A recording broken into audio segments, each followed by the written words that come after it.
Welcome to This Explainer. Today, we're diving straight into Min Jin Lee's sweeping 2017 historical fiction novel, Pachinko.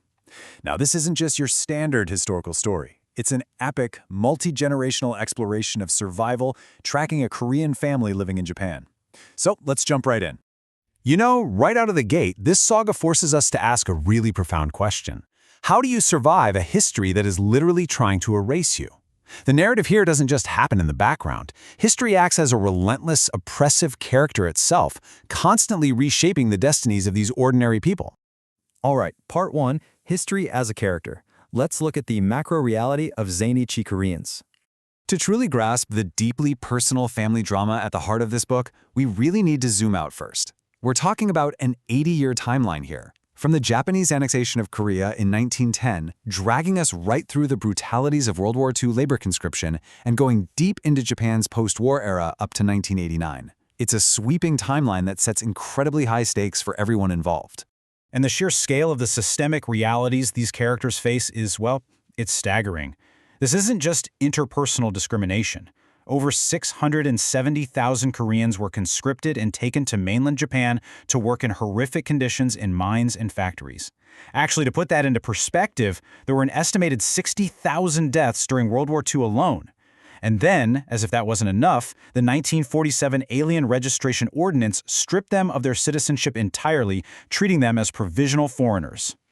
This history directly creates the phenomenon of the Zainichi. The term literally translates to staying in Japan, and man, the irony there is bitter. It refers to long-term Korean residents who trace their roots back to colonial rule, yet the very word implies a temporary passing residence. These people were forced to live as perpetual outsiders in the literal only home they had ever known. Which brings us to our next section, the matriarchal family saga, or the micro-reality of survival. Zooming in from those sweeping historical events, the beating heart of this story is really its intimate matriarchal spine. The narrative brilliantly contrasts the strict expectations of a traditional Confucian family, where you'd expect a male figure to be the unquestioned head of the household, with the gritty reality of survival. When the men are gone, the women absolutely step up. Young Jin runs a boarding house to survive the Depression, and her daughter Sunja ultimately steps in as the true, centering parent of her child, completely upending traditional patriarchal expectations. This builds directly into the concept of intersectionality. These female characters navigate an intense nexus of oppression. Because yes, the men face horrific racial and class-based discrimination, like being pushed to the back of classrooms for smelling like kimchi, or being forced to carry alien registration papers from the time they turned 16. But the women? They face additional layers of threat, like public gender-based violence and constant societal silencing. Moving to Section 3, Identity, Alterity, and Belonging. Let's talk about the generational ripple effect. As individual choices ripple out across the decades, successive generations end up carrying the psychological weight of their past in very different ways. They are trapped in a state of liminality. Basically, that means occupying a highly precarious, in-between space. They're constantly oscillating between their authentic Korean heritage and the daily demands of fitting into Japanese society. It's an exhausting balancing act. And compounding this liminality is the concept of alterity. Alterity is the state of being fundamentally different, or other, from the dominant culture. In practice, what this means is that even characters born in Japan, who speak flawless Japanese and know absolutely no other life, are still treated as complete outsiders. They suffer from systemic estrangement simply because of their bloodline. Scholars point out that this blending of cultures, this cultural syncretism, births what is called an exilic consciousness. Think of it like a permanent psychological state of feeling exiled. It's a profound psychic toll that weighs incredibly heavily on the family, creating this deep longing for a place they may never truly belong to, while at the same time feeling completely disconnected from the environment they were raised in. We see these theories tested dramatically in the second generation, particularly between Sanja's sons. Take Noah, for example. He attempts total assimilation. He gets top grades, hides his Korean origins, and desperately seeks full integration into Japanese society. But then you have Mazuzu, who takes the path of marginalization. He pragmatically embraces the pachinko business, an industry totally detested by the mainstream, and simply accepts his outsider status to build a life. Both are just trying to survive, but in vastly different ways. And as time passes, we watch the poignant myth of going home slowly dissolve. First-generation immigrants fiercely cling to the idea of returning to Korea. But by the time we hit the third generation, a character like Solomon travels back to Korea only to be viewed as a bad Korean. He essentially feels like a tourist in both Japan and Korea, leaving that youngest generation feeling like neither country is truly theirs. Which leads us perfectly into Section 4, the illusion of control, unpacking the core metaphor of the whole saga. Okay, quick fun fact here.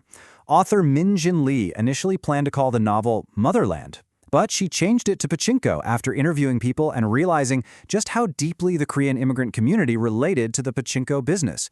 It is literally the perfect thematic essence for their story. Inside this harsh system, every major character has incredibly realistic motivations for how they play what is essentially a rigged game. Look at the contrast between Ko Hansu and Sunja. Hansu uses sharp, ruthless individualism, believing that personal survival must come above absolutely everything else. Sunja, on the other hand, relies on family-first sacrifice and a quiet, unyielding moral endurance. Hansu's pragmatic, cynical outlook is perfectly captured in his quote, "Patriotism is just an idea, so is capitalism or communism, but ideas can make men forget their own interests." His whole strategy is completely detached from national identity.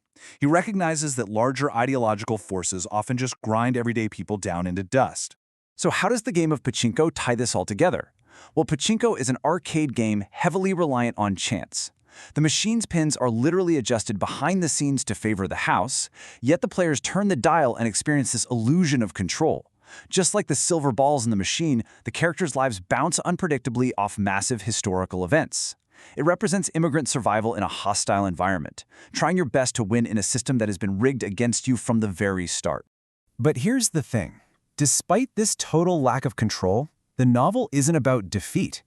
As scholars highlight, their struggles are symbolic of an unsurrendered fight. It's a profound testament to the intricate, resilient battle of immigrants to simply exist and carve out a space for themselves when everything around them is entirely hostile. Which brings us to the lasting takeaway from this epic story.